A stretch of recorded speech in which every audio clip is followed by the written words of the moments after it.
2024 లేదా 25లో డిగ్రీ లేదా బీటెక్ చదివారా? సాఫ్ట్‌వేర్ జాబ్ కోసం ఎదురు చూస్తున్నారా? అయితే కోడ్ జ్ఞాన్ 100 డేస్ కోర్సులో చేరండి. జాబ్ సాధించండి. కోటా శ్రీనివాసరావు గారి మరణం ప్రతి ఒక్కరి ఇంట్లో బాధను కలిగిస్తోంది.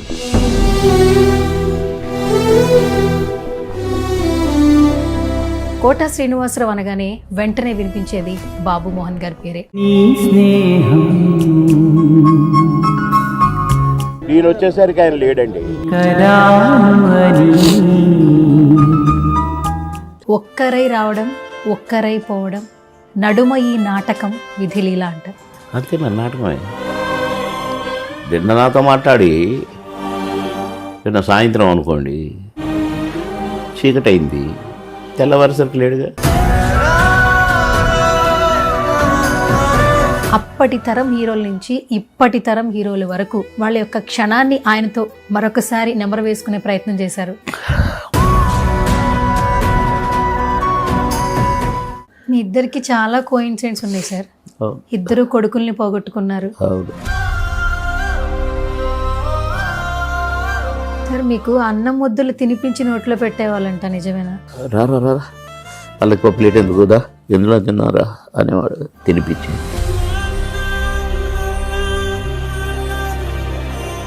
చిరంజీవి గారి దగ్గర నుంచి ఎన్టీఆర్ గారి వరకు కూడా అంత ప్రేమ సంపాదించుకున్నారు ఆయన.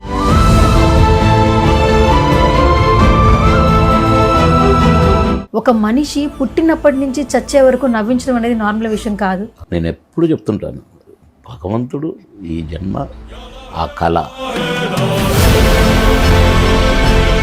సొంత ఫ్రెండ్స్ అనలేము, అన్నదమ్ములు అనలేము, ఏదో మీ బంధానికి ఒక పేరు పెట్టలేము. మామగారితో ఇక అసలు బాగా ఫ్రెండ్స్ అయినా నేనా అని నటించేటోళ్ళం తప్ప నన్ను డామినేట్ చేస్తావా అని ఆయన కానీ, నన్ను కొట్టావు తన్నావే అని జీను కానీ, మళ్ళీ లాస్ట్లో ఏంటంటే పరవి మనసులో పెట్టుకొని గట్టి కొట్టేవారు, ప్లీజ్ రా అని అనేవాడు.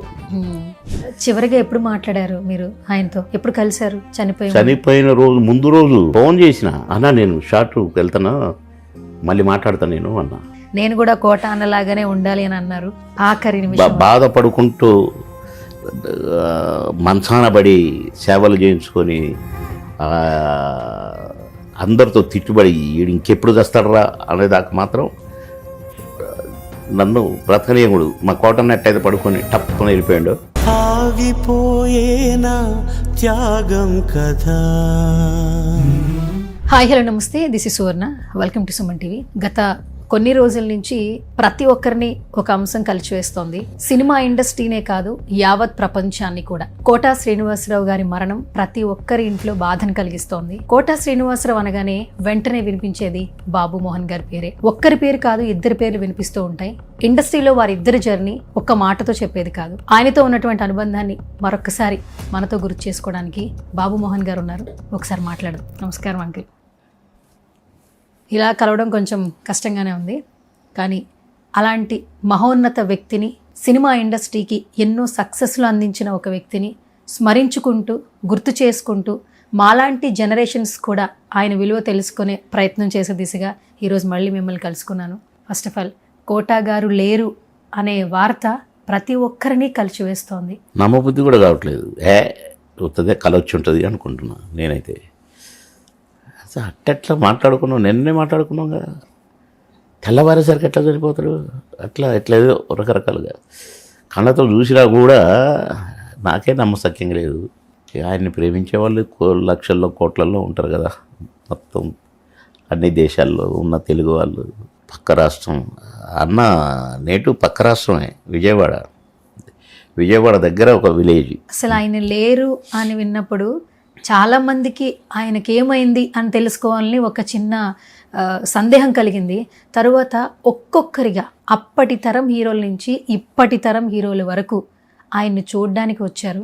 అది ఇంకా చాలామందిని ఉత్తేజపరిచింది. ఎందుకంటే అప్పటి యాక్టర్ని గుర్తు చేసుకుంటూ వాళ్ళ యొక్క క్షణాన్ని ఆయనతో మరొకసారి నెమరు వేసుకునే ప్రయత్నం చేశారు. చిరంజీవి గారి దగ్గర నుంచి ఎన్టీఆర్ గారి వరకు కూడా. మీరేం చెప్తారు సార్? అంత ప్రేమ సంపాదించుకున్నారు ఆయన నటుడుగా. అది ఆ ప్రేమ అంతమంది వచ్చారని అంటే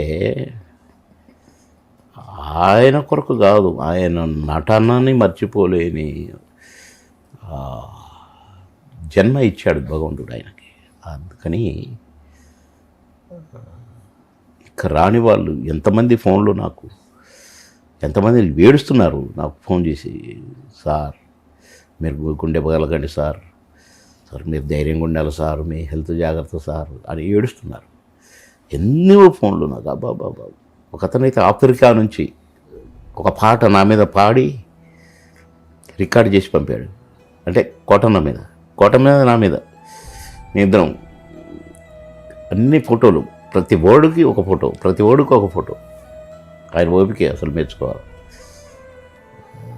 అది మా అదృష్టం. భగవంతుడు మాకు ఇచ్చిన ఈ జన్మ ఒక వరం మాకు. అదిగాక మేమిద్దరం మళ్ళా కలుసుకోవటం, మేమిద్దరం కలిసి చేయటం, మళ్ళా ఒక అన్న బంధంలాగా. ఇద్దరం ఆర్టిస్టులమే అయినా అది సరదాగా కాంబినేషన్ వేసేది పోయి రిలేషన్ కిందికి మారింది. ఎరా ఎక్కడున్నావు, వారం అయింది, ఒకసారి రారా అని ఆయన అనుకునేది. నేను కూడా అరే చూడలేకపోయినా ఒకసారి పేరవ్వాలని నేను అనుకునేవాడిని. అట్లా మా బంధం బ్రేక్ అయింది. కొంచెం బాధగా ఉంటుంది.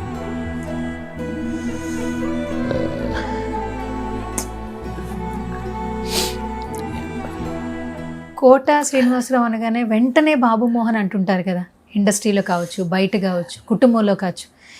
ఒక తల్లి కుటుంబంలో కూడా అందరూ అంటుంటారు, ఒక తల్లికి పుట్టిన బిడ్డలే ఈ రోజుల్లో కలిసి ఉంటున్నారో లేదో గ్యారంటీ లేదు. మనం చూస్తున్నాం చాలా బంధాలని, బంధుత్వాలని. అలాంటిది సో ఒక తల్లి కడుపున పుట్టకపోయినా కూడా 40 సంవత్సరాలకు పైగా జర్నీ ఉండింది, ఎన్నో సినిమాలు కలిసి చేశారు. ఒక్కసారిగా అలాంటి వ్యక్తి లేడు, అతని మాట వినలేను, అతన్ని రేపటి నుంచి నేను చూడలేను, కలవలేను అన్నప్పుడు మనసు చలించిపోతుంది. చాలా చాలా ఆగట్లా దుఃఖం. ఇప్పుడు కంట్రోల్ చేస్తున్నాం. కన్నీళ్ళు రాకుండా కంట్రోల్ చేస్తున్నా.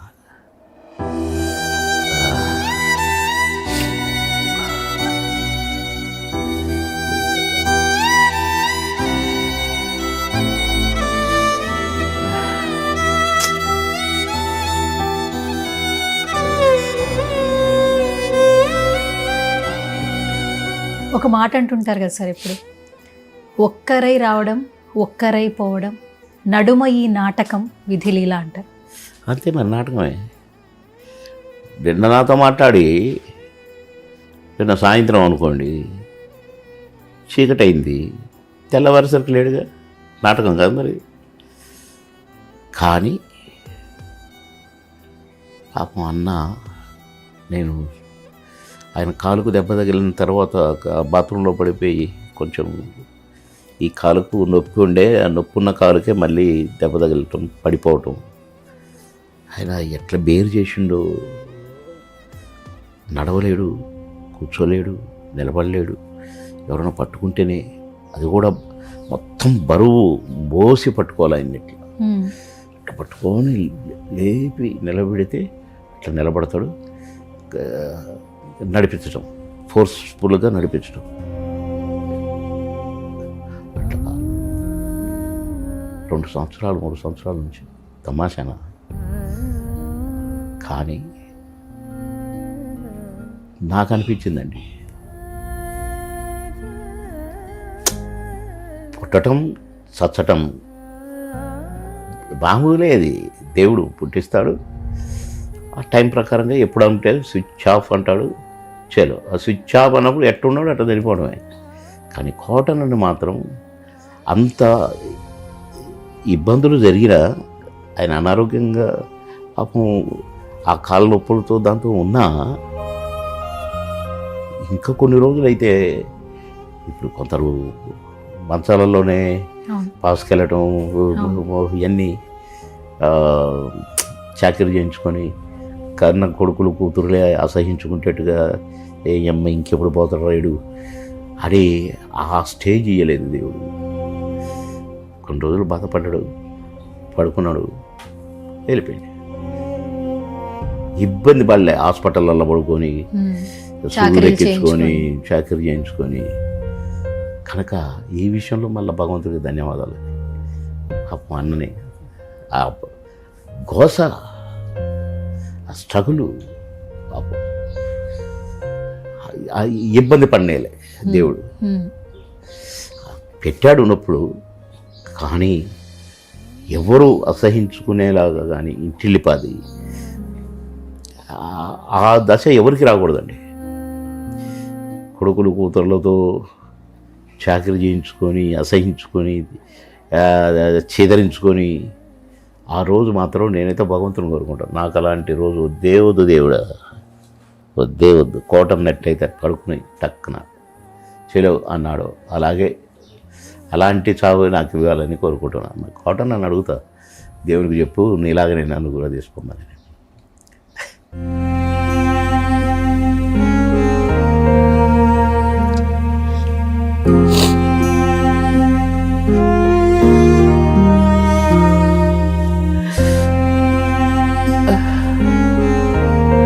సార్ మీకు అన్నం ముద్దలు తినిపించి నోట్లో పెట్టేవాళ్ళంట, నిజమేనా? అవును. సెట్లో కూడా ఇంటి నుంచి క్యారియర్ రాగానే ఇంటి నుంచి వచ్చిన షూటింగ్ ఫుడ్ అయినా రా వాళ్ళకి ఒక ప్లేట్ ఎందుకుదా, ఎందులో తిన్నారా అనేవాడు. ముద్దలు కలిపి చేతిలో పెట్టి తినిపించి.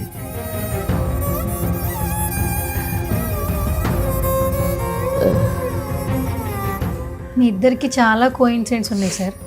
ఇద్దరు కొడుకుల్ని పోగొట్టుకున్నారు. అవును. ఇద్దరు ఇప్పటికీ ఒక మార్క్ సెట్ చేశారు సినిమా ఇండస్ట్రీలో. ఎక్కడికి వెళ్ళినా కూడా నవ్వుతూ ఉంటారు. ఏ షోకి వెళ్ళినా కూడా బాధలను మర్చిపోయి ఒకళ్ళని కమెంట్ చేసుకుంటూ రెస్పెక్ట్ చేసుకుంటూ నవ్విస్తారు.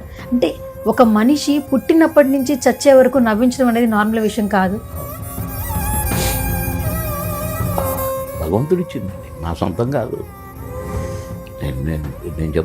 నేను ఎప్పుడు చెప్తుంటాను, భగవంతుడు ఈ జన్మ ఆ కళ మా సొంతం కానే కాదు. మేము అక్కడ ట్రైనింగ్ క్లబ్ పోయలేదు, లేక నేను నేర్చుకోలేదు, ఏం చేసినామో తెలియదు. యాక్టర్లు అయిపోయారు. ఏం చేసినామో తెలియదు. నేను ప్రయత్నాలు కూడా చేసుకుని కాలే. ఒక దగ్గర షూటింగ్ జరుగుతుంటే నేను ఉద్యోగం చేస్తూ ఏంటంటే అక్కడ చాలామంది ఉన్నారు అంటే ఆ షూటింగ్ జరుగుతుంది సార్. అరే అట్లా నేను ఎప్పుడు షూటింగ్ చూడలేదు, ఒకసారి చూద్దాం అనిపోయినా. అన్నపన్న స్టూడియో 7 acres అంత చుట్టూ జనం ఉన్నారు. పక్కన ఒక దగ్గర రాయింది, ఆ రాయి ఎక్కి నిల్చుంటే నాకు కనపడదు షూటింగ్. దాని మీద నిల్చొని చూస్తుంటే డైరెక్టర్ గారు తిడుతున్నాడు ఒక ఆర్టిస్ట్. 12 టేకులు అయినాయి, బుద్ధి ఉందా నీకు, నేను ఎవడు రమ్మన్నాడు యాక్టింగ్కి, ముఖం చూడు, ఎవడయా విని తెచ్చింది ఇది అని తిడుతూ ఉన్నాడు డైరెక్టర్. కోపం వచ్చి ఎవరన్నా మీలో ఈ డైలాగ్ చెప్తారా అని అంటే నేను చేయలేదు. మీరు ఆ రాయి మీద నిలబడ్డా కదా. ఓకే, అదే సినిమా షూటింగ్ గుర్తుందా? అగ్గిరాముడా ఇది ఉన్నట్టుందండి. అది okay, Balakrishna hero. Balakrishna hero. Okay, అగ్గి నిప్ప ఏదో ఉంది. బాలకృష్ణ గారి సినిమా. బాలకృష్ణ గారు హీరో, కోదండరామరెడ్డి గారు డైరెక్టర్. నేను ఎట్లా రా చెప్పు డైలాగ్ చెప్పిన. అరే భలే చెప్పినావు అంటే నీకట్ట వచ్చి ఈ డైలాగ్ అంటే ఆయన టేక్ మీద టేక్ జరుగుతుంది కదా సార్, నాకు బైహెడ్ అయిపోయింది అన్న. అరే వండర్ఫుల్, చేస్తావా మరి క్యారెక్టర్? చేస్తా. వాడి బట్టలు ఇప్పండి, నాకేంటి డ్రెస్ తీసి ఇప్పి నాకు వేసాను. యాక్షన్ చెప్పేసాను, ఒకటే టేక్, ఓకే అంతే. గాడు నేను సినిమా యాక్టర్ అయిపోయినాగా, అయిపోయింది. నెక్స్ట్ సినిమాలో ఎట్లా ఆఫర్లు వచ్చింది? ఈడ బాగా చేశాడు అని ఎట్లా తెలిసిందో తెలిసి నన్ను పిలిపించుకున్నారు. కోట శ్రీనివాసరావు గారు, వేరే వేరే డైరెక్టర్లు. ఓకే, ప్రతాపాటు ప్రొడక్షన్స్ వాళ్ళ మేనేజర్ ఉండే ఇక్కడ షూటింగ్ చూసి పలానోడు భలే చేసిండు సార్ అని చెప్పిండట. సరే మొత్తానికి పోతే రాజశేఖర్ హీరో. నేను డైలాగులు చెప్తుంటే క్లాప్స్ కొడుతుంటే ఎవరు క్లాప్స్ కొడుతున్నారు, నేను ఏడున్నా కదా అనుకున్నట్టు ఆయన. నేను లేకుండా క్లాప్స్ కొట్టడం ఏంటి, అందరూ కొత్త వాళ్ళే కదా అనుకుంటాడు. చూస్తే నేను ఆయన కూడా సపోర్ట్లో కొట్టాడు, భలే చేస్తున్నావు బాబు అని సెకండ్ ఇచ్చాడు. ఈ షూటింగ్ జరుగుతూనే ఉంది, అయిపోయింది. 3వ రోజే ఫోన్ ఆహుతి నుంచి, ఆవతి సినిమాకు శ్యాంప్రసాద్ రెడ్డి గారు, మళ్ళీ రాజశేఖర్ అక్కడ హీరో. అందులో super character Ankusam. That continuation Ankusam 3వ సినిమా. ఓకే. అంకుశం రిలీజ్ అయిన వారం రోజుల్లో 10 సినిమాలు బుక్ అయినాయి. నేను ట్రై చేయలేదు, ఎవరిని నన్ను ఎవరు పిలవలేదు. అవకాశాలు అడగలేదు. మీకు కోట శ్రీనివాసరావు గారికి ఫస్ట్ మూమెంట్ గుర్తుందా? అసలు మీరిద్దరు ఫ్రెండ్స్ కాదు, సెట్లో కలిసిన మూమెంటే ఫస్ట్. ఏమైనా ఆయన సీనియర్ లాగా? అదే నేను అంకుశంతో సినిమా యాక్టర్ అయ్యాను. అంటే నాకు మంచి ఆఫర్స్ వచ్చినాయి, దంచుతున్నాను. ఫస్ట్ కాంబినేషన్ బొబ్బిలి రాజాలో కోటగారి పక్కన క్యారెక్టర్. నాకు కోటగారు ప్రతిఘటన కానీ అన్ని సినిమాలు చూసినాం కదా, నా పెళ్ళి అంటే అని చూసినాం కాబట్టి అరే కోటగారి పక్కన నటించే అవకాశం వచ్చిందని సంతోషంగా ఉన్నా నేను. కోటగారి కాంబినేషన్ అని చెప్పారు నాకు డైరెక్టర్ గారు. పోయి నమస్కారం పెట్టిన, సార్ చాలా సంతోషంగా ఉంది సార్ అంటే, సెకండ్ ఇస్తే ఇయ్యలేదు అన్నాడు. తర్వాత యాక్షన్లో ఏదో అది ఇది అని అంటాం, కొద్దిగా కోపంగా చూడటం నన్ను అట్లని. నేను స్పోర్టివ్గా నేను నవ్వుకుంటూ పలకరించుకుంటూ పక్కనే కూర్చుంటూ కావాలని ఇట్లా ఉన్నాము. ఆ సినిమా తర్వాత 2-3 సినిమాలు చేశాము.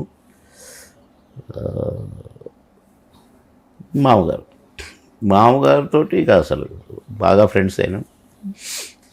మాకెక్కడ నువ్వా నేనా అని నటించేటోళ్ళం తప్ప నన్ను డామినేట్ చేస్తావా అని ఆయన కానీ, నన్ను కొట్టావు తన్నావే అని నేను కానీ, మళ్ళీ లాస్ట్లో ఏంటంటే అరే మనసులో పెట్టుకొని గట్టి కొట్టేవారు ప్లీజ్ రా అని అనేవాడు.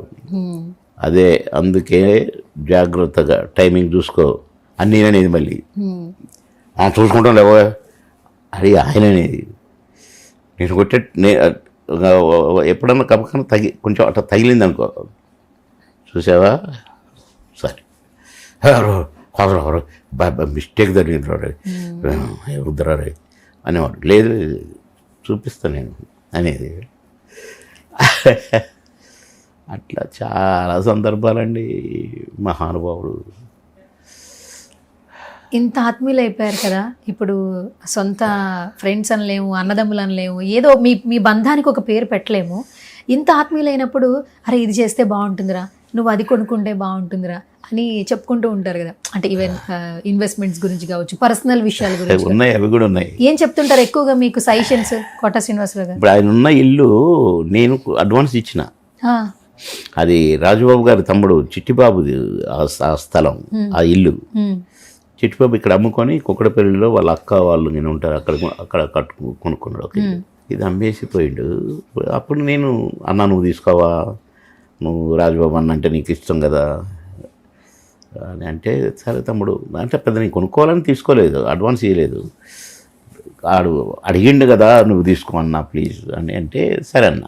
ఆ మరుసటి రోజు కాదు 5 రోజుల తర్వాత ఎరా ఏంటి అదేదో ఇల్లుకు అడ్వాన్స్ ఇచ్చినప్పుడు ఇల్లు కొంటున్నావు నువ్వు అన్నాడు. ఆయన ఎప్పుడు అంతే సెటైర్లు వేస్తాడు. అవును అనుకుంటారేమో అట్లా ఏమి ఉండదు. అయితే అవునన్నా మాకు ఇవ్వచ్చు కదా నువ్వే కొంటావా అన్నాడు. తీసుకో అన్నా. నిజంగా చెప్తున్నావు చెప్పు. నిజంగానే అంటున్నా తీసుకో అని నేను చిట్టిబాబుని పిలిచి, నా అడ్వాన్స్ కూడా నాకు అక్కర్లేదు, ఆ అడ్వాన్స్ కోటన్న పేరు రాసుకో, కోటన్నకి ఇచ్చేసేయి అన్న. నేను అడ్వాన్స్ రిటర్న్ తీసుకోలేదు. అంటే నేను కోటన్న ఇల్లు కొనడానికి నేను అడ్వాన్స్ ఇచ్చినట్టు లెక్క. సరే ఆయనకు ఊరుకోండి అయిపోయింది. నేను పక్కన ఇంకొక ఇల్లు వస్తే అది తీసుకున్నాను. నేను తీసుకుంటుంటే ఏమన్నాడో తెలుసు, అంటే అది మొదలుపెట్టి ఆగిపోయింది. ఆయనకు యాక్సిడెంట్ అయ్యి ఆ ప్రొడ్యూసర్ అది ఆగిపోతే రే పెద్దగా కట్టి అక్కడ ఎదురో చిన్నగా నాకు ఎంత చిన్నగా ఉందో అట్లనే చిన్నగా కట్టుకోవాలరా ఇల్లు, పెద్దగా కడతారా కొంతమంది. వద్దురా నువ్వు అట్టాడి పని చేయబాకు, అర్థమైంది కదా సజెషన్స్ ఇచ్చావా అంటే సరేలే భయ కడతాం అంటే ఇక అప్పటికి బాగా క్లోజ్ అయిపోయాను. కడతామయ్యా కడతాం, ఇట్ట చూడాలి నువ్వు, ఆ రేంజ్లో కడతా. అంతేగాని నాలాగా చిన్నది కట్టుకోరా, మేము చిన్నవి కట్టుకుంటే కాదు, ఎంత నేర్పుతున్నావే. చాలేవా కట్టినప్పుడు చూస్తాము అని మళ్ళీ నా కొడకరే నువ్వు కట్టినా కడతారు అన్నాడు. అన్నాడు కదా. సరే అది 2-3 years దాకా నేను అక్కడ వర్క్ మొదలు పెట్టలేదు, కొని అట్లా ఉంచిన. ఎక్కడ కలిసినా కూడా అనేవాడు, ఎరా ఎప్పుడు కడుతున్నావు, చిన్నది వేసుకోరా, ఎందుకు కట్టేది అనేవాడు. కడతా అనేవాడిని నేను. 3వ ఫ్లోర్ స్లాబ్ జరుగుతుంది ఇప్పుడు. అప్పుడు నేను ముందు కొన్నాను, అది గ్రౌండ్లోనే బేస్మెంట్లోనే ఆగిపోయింది. సెల్లార్ వేశారు, ఆగిపోయింది. నేను కింద నుంచి ఫస్ట్ ఫ్లోర్ నుంచి 2nd floor 3rd floor వేస్తున్నాను. పైన వర్షం వచ్చేటట్టు ఉంది, స్లాబ్ పడుతుంది 3rd floor. నేను రామనాయుడు స్టూడియోలోనే షూటింగ్ ఇక్కడ ఫిలిం నగర్లో. వాడి నుంచి వచ్చి పైన నిల్చున్నా, గొడుగు వేసుకొని నిల్చొని, ఆహా జాగ్రత్త చేయండి, తొందరగా కానివ్వండి అంటుంటే కోట పక్కనే కదా ఇల్లు, మధ్యలో రోడ్డు, అవతల కోట ఇల్లు. ఎరా స్లాబా? అవును 3వ ఫ్లోర్. నేను నా కొడక కట్టనన్నావు, కడతామన్నా, ఇగో కడుతున్నా, వస్తున్నావు అని అంటే టక్కున వెళ్ళిపోయాడు లోపలికి. అంటే నేను అన్నా కదా, నువ్వు ఇట్లా చూడాలి నన్ను, నేను ఇట్లా చూడాలి, ఆ రేంజ్లో కడతా అన్నాను కదా, సరదాకి ఏడిపేయడానికి. నేను అట్లా ఏడిపిస్తే సావులే పోయి అని అలిగేటోడు. నిజంగా అన్నట్టుగానే చేసిన నేను ఆ పని. తర్వాత ఎన్నిసార్లు నవ్వుకున్నాను నేను, నేను భలేగా ఏడిపించిన కోటని. నేను ఏడిపిస్తే దాన్ని ఏమనేటోడు కాదు పాపం, అట్లా సంతోషపడేవాడు. అదొకటి మరపురాని సంఘటన. అదొకటి నాకు గన్మెన్లు కానీ ఉంటే ఈర్ష్యపడేటోడు. ఏట్రా గన్మెన్లు లేకుంటే రాలేవా, గన్మెన్లు ఒకటి అని నన్ను ఎగతాళి చేసేవాడు, తిట్టేవాడు. షోకులు గన్మెన్లు అది ఏంటి అనేది. సరే నేను ఏమనేటాను కాదు. నేను 2వసారి ఎమ్మెల్యే అయినా, ఈయన కూడా ఎమ్మెల్యే అయ్యిండు. ఇక మధ్యలో చాలా కొత్త ఉందిలే. అసెంబ్లీ ఎమ్మెల్యే, ఆయన ఎమ్మెల్యే. కూర్చునేది, అరే బాబు మన అప్పుడప్పుడు వచ్చేవాడు అనమాట. నేనేమో ఆబ్సెంట్ ఉండేది కాదు నాకు అసెంబ్లీకి. 2వసారి ఎమ్మెల్యే. అందులో నేను మామూలుగా రారా అంటే పోయి పక్కన కూర్చునేది. 3 నెలలలోపు మినిస్టర్ అయినా. కోట శ్రీనివాసరావు వచ్చిండు ఒకరు, వచ్చి వెనకాల కూర్చునేవాడు, లాస్ట్ బెంచ్లో కూర్చునేది. నేను నాకేదో క్వశ్చన్ ఉండే, సమాధానం ఇచ్చి చెప్పి కూర్చొని టీ బ్రేక్ ఏదో అనేసరికి ఇట్లా లేస్తే ఉన్నాడు. రే బాబానా రే రారా, టీవీలో పడతాం రారా అన్నాడు. మినిస్టర్, ఎమ్మెల్యే, సారీ నేను ఇక్కడే కూర్చోవాలా, నువ్వు అక్కడే కూర్చోవాలి అంటే ఇక ఎమ్మెల్యేలు అందరూ గొల్లున నవ్వారు. అదే లాస్ట్. ఇక తర్వాత ఆయన అసెంబ్లీకి రాలేదు. నా కొడుకు మినిస్టర్ అయిపోయానే అని. అప్పుడేమో ఎమ్మెల్యే అయింది వీడు, గన్మ్యాన్లు తీసుకొని వస్తుండు అని అప్పుడు ఉండేది. సరే ఎమ్మెల్యే అయిండు, అమ్మయ్యా నేను కూడా ఏంట్రా కుప్పల జనము, ఏం బజ్జి పెడతాను ఏంటి, పొద్దున్న అట్టొస్తారా జనం అనేది. నేను ఎమ్మెల్యేగా ఉన్నాను. మంత్రి అయినా సరే, నేను మంత్రి అయినా ఇంకా జనం ఎక్కువయ్యారు. బస్సులు వేసుకొని రావటం, కార్లు. ఏనాడు నేను ఒక 2-3 మనుషులను కూడా ఆయన ఇంటి ముందు చూడలే. నేను నా ఇంటి ముందేమో జాతర ఉండేది, అది కూడా కోపం వచ్చేది. నా ఎవడు రావట్లేదు బాధ్యత నైట్ ఎట్లా వస్తారు బెజవాడ నుంచి, ఈయన ఏం చేసి పెడతాడని ఊరు కాన్స్టిట్యున్సీ బోర్డు. ఇవన్నీ ఇక గమ్మత్తుగా మేము నవ్వుకునేటోళ్ళం. అట్లా అన్నీ చాలా ఉన్నాయి చెప్తే. అయ్యో మేము కలిసినామంటే ఏదో ఒకటి ఒక కథ చెప్పుకునే కథ తయారయ్యేది. ఎక్కువ టీజ్ చేస్తారా మిమ్మల్ని? ఆ? ఎక్కువ టీజ్ చేస్తుంటారా? బాగా టీజింగ్ ఎక్కువ? టీజింగ్ అంటే సరదాగా? సరదాగే. ఆయన ఏదంటాడో దానికి వెంటనే కౌంటర్ ఇచ్చేవాడిని నేను. నా కొడుకు రెడీగా పెట్టుకుంటావురా నువ్వు అనేది కౌంటర్. ఓకే. మిమ్మల్ని ఏమని పిలిచేవాళ్ళు బాబు మోహన్ గారు? బామ్మనా అని పిలిచే. మోహనా అని పిలిచేవారు. రే బామ్మనా. ఆయన ఏమి ఇష్టంగా తింటారు? అన్నీ పచ్చళ్ళు బాగా బాగా ఇష్టం అంటగా. బాగా భోజన ప్రియుడు. క్వశ్చన్ బాగా తింటారు. 10 పచ్చళ్ళు తిన్నాడు ఒకరోజు లంచ్లో. ఆ. మంచి భోజన ప్రియుడు, బాగా తింటాడు, బాగా చాకరీ చేస్తాడు. గ్రేట్ మనిషి. మీకు ఆయనకి ఎంత ఏజ్ డిఫరెన్స్ ఉంటుంది బాబు మోహన్ గారు? ఉంటుంది 7-8 సంవత్సరాలు. 8 ఏళ్ళు ఉంటుంది. 10 ఏళ్ళ దాకా ఉంటుంది. 10 years దాకా ఉంటుంది. నేను 19 పెట్టినా కదా సినిమా యాక్టర్ అయింది. అవును. సో ఇప్పుడు కలిసినప్పుడల్లా బాగా మాట్లాడుకుంటారంటారు కదా, ఎప్పుడైనా బాధల్ని ఒకరికొకరు చెప్పుకుని ఇంకా మనం ఈయనకి తప్పితే ఇంకెవరికి చెప్పుకోలేమన్న సిచ్యువేషన్ అయినా జరిగిన మీ ఇద్దరి మధ్యన? అలా ఆయన ఏమైనా బాధలు చెప్పుకున్నారు మీతో? మాకు అసలు ఆ టైం ఏడ ఉండేది, బాధపడేది చెప్పుకునే టైం కూడా ఉండేది కాదు. సినిమాలు ఎక్కువ ఉండేవి.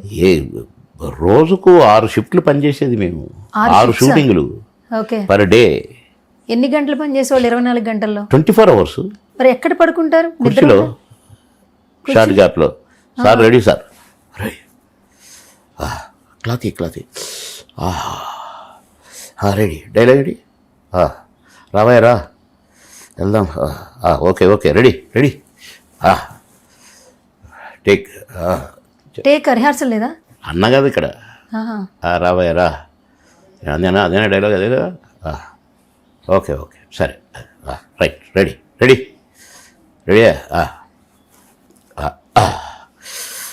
Clap action dialogue. ఓకేనా? ఓకే. అది 24 అట్లా 16 సంవత్సరాల పైనే. 16 సంవత్సరాల పైనే. Round the clock. ఎప్పుడన్నా ఒక రాత్రి క్యాన్సిల్ అయితే పడుకునేది కదా. సరదాగా ఎక్కడికైనా వెళ్ళేవాళ్ళ? ఇంకెక్కడ సరదా, పడుకోవడమే ఇంకా ఖాళీ దొరికితే. అంతే కదా, రెస్ట్ లేదు కాబట్టి. రెస్ట్. మళ్ళీ దీంట్లోనే పాటలే, డ్యాన్స్లే, అవును, ఫైటింగ్లే. మేమెప్పుడు ఏంటి ఏంది షూటింగ్లు చేయటం నిద్ర లేకుండా. నాకు ఒకసారి మెడ్రాస్ అయ్యి వచ్చింది దాసర్ గారి షూటింగ్. నేను 2 కళ్ళు వాసిపోయి ఇంత లావు అయినాయి కళ్ళు, గుడ్లు. నేను అట్లనే చేస్తాను. రెండు చేతులతో క్లాత్ ఇట్లా పెట్టుకునేవాడిని. అట్లా తీసి రెడీ సార్, బియ్యం ముక్కలుగలగానే కూర్చుకుంటుంటాయి.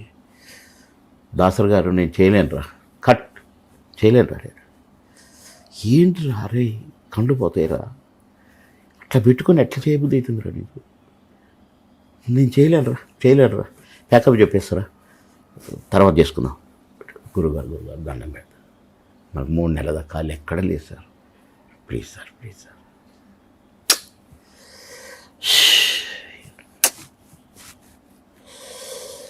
రాజన్ ప్రసాద్ గారు పాపం రిక్వెస్ట్ చేశాడు, మామయ్య వాడు పాపం బిజీగా ఉన్నాడు, పోనీలే నేను చేస్తా. అట్లా చేసినప్పుడు కూడా హాస్పిటల్కి పోదాం, కంట్లో మంది వేసుకుందాం అనుకోలేదు నేను. ఆ తెల్లారి తెప్పించారు కళ్ళల్లో వేసుకునే డ్రాప్స్ అయ్యి. అట్లా మా శరీరాన్ని, మాది శరీరం మాది కాదనుకునే వాళ్ళమే తప్ప ఏ ప్రొడ్యూసర్కి ఇబ్బంది కలిగించాలా, ఎవరు షూటింగ్ ఎగ్గొట్టాలా. 6 షిఫ్ట్లు పనిచేసినా ఏ షిఫ్ట్కి కూడా 5 నిమిషాలు లేట్గా పోలే. మళ్ళీ టైం అంటే టైమే. కొన్ని లంచ్ బ్రేకులు అమ్మినవా అనేవాళ్ళు. అమ్మినవా అంటే అమ్మటం, లంచ్ బ్రేక్ కూడా ప్రొడ్యూసర్కి ఇవ్వడం. అమ్మటం అంటే మరి 1 to 2 1 to 2 కూడా అమ్మేది మేము. 1 to 2 అమ్మితే ఒక సినిమా అయిపోయేది. 3 రోజులు లేక 2 రోజులు, 3 సీన్లు, 4 సీన్లు, 5 సీన్లు టప కొట్టి పారేసి వచ్చేది. మళ్ళీ ఉండేది కాదు. ఇప్పట్లో యాక్టర్స్ మీరు చూడండి, క్యారివాన్స్, వాళ్ళకి సర్వీస్ బాయ్స్, ఫెసిలిటీస్ ఎక్కువ ఉన్నాయి. అప్పట్లో అసలు మీరు ఎక్కడ కూర్చునేవాళ్ళు? మీకు ఎవరు సహాయం చేసేవాళ్ళు? ఏదైనా ఉంటే ఓకే, లేకుంటే రాయి ఉంటే రాయి, ఏది ఉంటే అది అక్కడ కూర్చునేది. మేము సుఖాన్ని కోరుకోలేదు, కష్టపడటమే తెలుసుకున్నాం మేము. ఇప్పుడు వచ్చేటోళ్ళు అన్ని కంఫర్ట్స్ చూసుకొని వస్తున్నారు. సరే, అది వాళ్ళ అదృష్టం, ఇది మా అదృష్టం. కానీ మేము ఏ కంఫర్ట్ లేకున్నా ఎంజాయ్ చేసినాం. నేను మీకు ఒక వీడియో చూపిస్తాను చివరిగా. ఆ వీడియో చూస్తున్నప్పుడు మీకు ఏమనిపించిందో చెప్పండి. జస్ట్ మీ మెమరీస్ ఒకసారి రీకలెక్ట్ చేద్దాం తల్లితో సమానం. బిడ్డ ఎదుగుదలకి మాత్రం స్తన్యం ఎంత అవసరమో బిడ్డ మానసిక వికాసానికి. సో అలా చూస్తున్నప్పుడు ఇద్దరిని ఆప్యాయంగా ఒకరికొకరు చెప్పుకోవడం, ఆయన జీవితంలో జరిగింది నా జీవితంలో అంతే. జరిగింది. ఇప్పుడు ఇది ఇందులో చూపించి కరెక్ట్. అదొక సభ, ఒక మీటింగ్లో మేము ఆయన సినిమా యాక్టర్ను, నేనేదో సినిమా యాక్టర్ను, నేను మాజీ మంత్రిను, అట్లా ఏమి లేదు. ఆడుకోవటం అంతే, సెటర్లు వేసుకోవటం. ఆయన మాత్రం సెటర్లు వేయకుండా మాత్రం వదలడు. దానికి వెంటనే కౌంటర్ నేను ఇచ్చేవాడిని, ఇక అంతే. అట్లే ఆడుకునేది మేము. ఓకే. చివరిగా ఎప్పుడు మాట్లాడారు మీరు ఆయనతో? ఎప్పుడు కలిశారు? చనిపోయిన రోజు ముందు రోజు వెళ్ళి కలిసారా? ఫోన్ చేసిన, మాట్లాడారు. ఆ సందర్భంలో ఫోన్ చేసిన, మాట్లాడినా, అన్నా నేను షార్ట్కి వెళ్తానా, మళ్ళీ మాట్లాడతాను నేను అన్నా. సరే అన్నాడు. నేను 4 o'clock అప్పుడు ఫోన్ చేశాను. మళ్ళీ 6 o'clock అప్పుడు ఫోన్ చేస్తే పడుకొని ఉన్నాడు. అంటే అన్న లేచినాక చెప్పండి, నేను రేపు వస్తలే అని పెట్టేసిన. వాళ్ళ పెద్ద అమ్మాయి ఎత్తింది, బాబాయ్ అంటది, ఎత్తింది. నైట్ అయింది, పడుకున్నాం. పొద్దున లేవలేదు. 5 గంటలకే ఫోను మన టీవీ వాళ్ళు, తెలియదా కోటగారు ఇలా అయిపోయారు, ఫోన్ ఎన్నిలోకి వస్తారంటే వస్తానని 2 మాటలు. ఇక పోతూనే ఉన్నాయి నీళ్ళు, గబా తయారై ఊరికి వచ్చి. ఆ విజువల్స్లో మీరు బ్రహ్మానందం గారు ఎక్కి వేడుస్తున్న అవి చూస్తున్నప్పుడు ప్రతి ఒక్కరిని, ఏ జనరేషన్ ఉన్న వాళ్ళైనా కలిచివేస్తుంది. కోట గారి గురించి తెలుసుకునే ప్రయత్నం చేశారు చాలామంది. ఇంతమంది వ్యక్తులు వస్తున్నారేంటి, ఇంతమంది బాధపడుతున్నారేంటి అని చెప్పి ఆలోచన చేసే సిచ్యువేషన్ చూసాం. బ్రహ్మానందం గారు అయితే అసలు ఆల్మోస్ట్ మంచి నటుడుగా పేరు తెచ్చుకున్నారు కదా. మంచి నటుడు పైనే ఆ ఆప్యాయతతో వచ్చారు. అందరు ఎవరు చుట్టాలు గారు, క్లాస్మేట్స్ గారు, పక్కింటోళ్ళు గారు. కానీ అరే మన కోట, అరే మంచి నటుడు. చిరంజీవి గారు కూడా నన్ను ఎట్టు పట్టుకొని ఏం చేశారు, ఎలాంటి జంట మీది అని చాలా గొప్పగా. మొన్న కూడా మీ సినిమా ఉప్పు కప్పు రంగు ప్రివ్యూలో వచ్చారు, చాలా యాక్టివ్గా ఉన్నారు. చాలా రోజుల తర్వాత మిమ్మల్ని ఇలా బయట చూస్తున్నప్పుడు ఆడియన్స్ అందరూ కూడా చాలా హ్యాపీ ఫీల్ అయ్యారు. కానీ ఒక వీడియో ఐ థింక్ సో సిస్టర్తో వస్తే అది వేరేలాగా తమ్నైల్ పెట్టారు. కాదండి, నేను ప్రివ్యూ షోలకు కూడా సరిగా వెళ్ళేటోని కాదు. సరే మా అక్క వస్తానంటే తీసుకొని అక్కను వాళ్ళ బాబు ఒకసారి వెళ్ళినాం. వాడు కూడా ప్రివ్యూకి వచ్చాడుగా, తను చూశాడుగా. సినిమాలో నేను ఉన్నానని తెలుసు వాడికి. వాడు ఏదో మాట ఏదో మాట్లాడాడు, ప్లీజ్ శబ్దం కాకూడదండి. వాడు రాస్తాడు, భార్యతో వచ్చిందంట నేను సినిమాకి, ఒకప్పుడే నటుండంట నేను. ఆ సినిమాలో చూడేవాడు కళ్ళు దుబ్బినాయా చెప్పండి. మా సొంత అక్కని పట్టుకొని భార్య అని రాస్తాడు వాడు. తెలియకపోతే తెలుసుకోవచ్చు, ఎవరైనా అడగవచ్చు, పోనీ మమ్మల్ని అడగవచ్చు. కానీ వాడు ఇష్టం వచ్చినట్టుగా వరుసలు రాసి మళ్ళీ దాన్ని ఒకప్పటి నటున్నట్టు నేను. ఇప్పుడు నేను నా 10 సినిమాలు నేను షూటింగ్లో చేస్తుంటే అయినా నేను మొన్నటిదాకా నేను ఒక టీవీ సీరియల్ చేసిన, 2-3 టీవీ సీరియల్ చేసిన. ఉప్పు కప్పు రంగులో మంచి రోల్ చేశారు, క్యారెక్టర్ బ్రహ్మాండమైన క్యారెక్టరు. వాడి కళ్ళు దుబ్బినా. ఒకప్పటి కాదు, ఈ జన్మంతా నన్ను సినీ నటుడే అంటారు. ఒకప్పటి నటుడు మళ్ళీ సొంత అక్కని పట్టుకొని వాడే ఊహించుకొని భార్య అని రాయటం దొంగ నా కొడుకు. మీకు ఫోన్స్ కూడా వస్తున్నాయి కదా? ఎన్ని ఫోన్లు అండి బాబోయ్, ఎన్ని ఫోన్లు. వాడు ఎవడో తీపిస్తున్నా, మా వాళ్ళని పెట్టిన వదిలిపెట్టను వాడిని, మనంతూ చూస్తా. మన మీద పోలీస్ కంప్లైంట్ కూడా ఇస్తాను నేను. ఇట్టటి నా కొడుకుల్ని బహిష్కరించాలండి మీరు టీవీ వాళ్ళు. అన్ని టీవీలకు చెడ్డ పేరు కదా, టీవీలోళ్ళు అని అనాలి నేను. కానీ అందరు అనకూడదుగా నేను, కానీ అనాల్సి వస్తుందిగా ఇప్పుడు. కనుక ఒక్కడి వల్ల అందరికీ చెడ్డ పేరు కదా, దాన్ని మళ్ళీ వైరల్ చేయటం, 1000 మందికి పంపటం. వాడు మనిషి అండి, వాడు తినేది అన్నమేనా, అసలు పెండ కదా, పెండేవాడు తినేది, అందుకని అట్ట పెండ తిన్న పని చేసిన వాడు. వాడిని వదిలిపెట్టనండి. మీరు కూడా కొంచెం ప్లీజ్ అందరికి పంపండి కొద్దిగా. తప్పకుండా. అందుకే నేను ఇంటర్వ్యూలో ఎంత క్వశ్చన్ ఒక రేస్ అక్క ఇందాకే ఫోన్ చేసింది మాకు. ఒక అక్క ఆమె అది చూసుంటే ఒక తెలుసు తెలియదు కానీ ఎంత బాధపడతారండి. నా సొంత తమ్ముడిని పట్టుకొని వాడు దొంగ నా కొడుకు, వాడికి పుష్టి వ్యాధి రాను నా కొడుకు అని అనే కోపం రాదా? ఎదురుకుంటే తన్నరా చెప్పు తీసుకొని? చాలా బాధాకరం అండి, చాలా బాధాకరం. చివరిగా ఇప్పుడున్న చాలా జనరేషన్స్కి మీ అందరి జర్నీ, మీ లైఫ్ స్టైల్ కావచ్చు, మీ ప్రొఫెషనల్ జర్నీ కావచ్చు, నిజంగా అందరికీ ఇన్స్పిరేషన్. ఎందుకంటే ఈ కాలం జనరేషన్స్లో వెంటనే ఒక చిన్నది అవ్వంగానే సూసైడ్కి వెళ్ళిపోవడం, క్రైమ్ వైపు వెళ్ళిపోవడం, నెగిటివ్ థాట్స్, నెగిటివ్ ఆరా వైపు వెళ్ళిపోవడం అవన్నీ చూస్తూ ఉన్నాం. కానీ ఇప్పటికీ కూడా మీరు అభ్యుదయ భావాలతో ఉద్యమం నుంచి తర్వాత ఇండస్ట్రీ, తర్వాత పొలిటీషియన్గా, ఒక మంచి వ్యక్తి, ఉద్యోగిగా, గవర్నమెంట్ ఉద్యోగిగా, అలాగే పర్సనల్ లైఫ్లో కొడుకును కోల్పోయినా కూడా వాళ్ళ పిల్లల్ని చూసుకుంటూ వాళ్ళ కోసమే బ్రతుకుతూ ఉన్నారు. లాస్ట్లో ఒక మాట అన్నారు, నేను మాత్రం తీసుకుని మాత్రం అలాంటి సిచ్యువేషన్ నా భగవంతుడు నాకు ఇవ్వద్దు, నేను కూడా కోట అన్నలాగానే ఉండాలి అని అన్నారు. ఆఖరి నిమిషం బాధపడుకుంటూ మంచాన పడి సేవలు చేయించుకొని అందరితో తిట్టుబడి వీడు ఇంకెప్పుడు చేస్తాడరా అనేదాకా మాత్రం నన్ను బ్రతకనీయముడు. మా కోటన్నట్టయితే పడుకొని టప్పున వెళ్ళిపోయాడు. అందరితో మంచిగా ఉంటూ అందరితో నవ్వుకుంటుంటూ అట్లా అప్పుడు కూడా జోకులు వేసుకుంటా సెటైర్లు వేసుడేనా. ఆ ముందు రోజు సెటైర్లు వేసుడు ఎరా ఎక్కడా అని.